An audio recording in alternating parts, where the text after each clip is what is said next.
I'm here today with Captain Mike Connor at the St. Lucie locks, the S80 locks, and the discharges are occurring again this summer.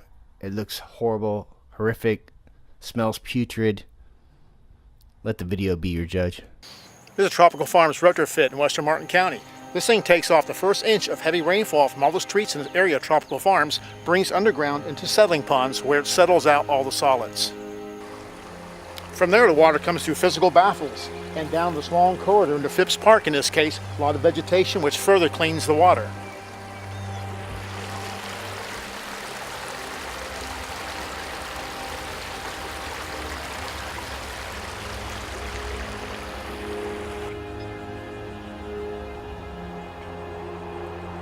What the project has is 3 cells here, and each cell has passages. All the aquatic vegetation was planted. It's really worked out well. All the water gets cleaned through all these little passages, all these plants, and exits at the far corner, which goes into the South Fork of the St. Lucie River. That far corner, Tropical Farms neighborhood, Gregor Woods.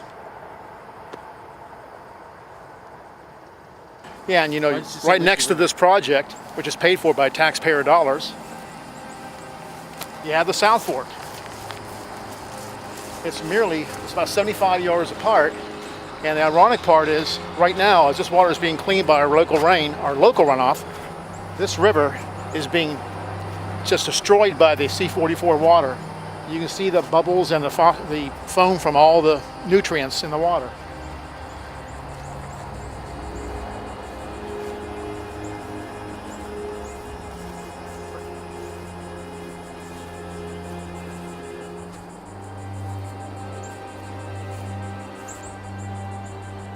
Right now the flow is so strong, it's even bucking a rising tide. So the tide is going to be falling here all the time. It appears to be falling now. It's actually a rising tide this afternoon. The water force is too great for the salinity to come inshore, upstream, I'm sorry. It's about zero parts salt here right now. So what does this do to our oyster beds, Captain?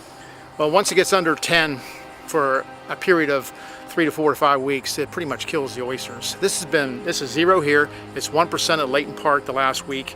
It's 5% at Roosevelt Bridge.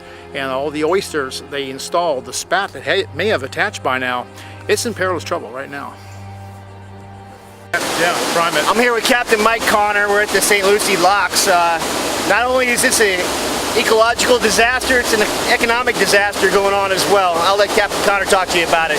Well, this is runoff coming from the C-44 canal. It's only June. The lake's not open yet. This is canal water. Supposedly 2,500 CFS coming in right now. That works out to about 1.3 billion gallons a day. It's been happening for about 6 days in a row now, and they're trying to lower the canal upstream of us, reportedly because of local runoff, but this canal is full of water from last year's discharges, which only halted 6 months ago.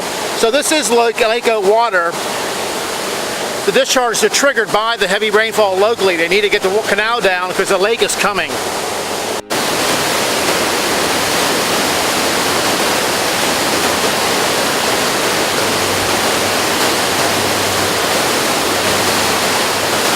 You know, the shame of it is, this river, the South Fork, was pretty salty. It has winter saltiness, about 10 parts per thousand, and now, after 5 days of this, it's totally fresh downstream as far as the Roosevelt Bridge and Stewart, and possibly will be very, very fresh to the inlet within 2 weeks if this keeps up.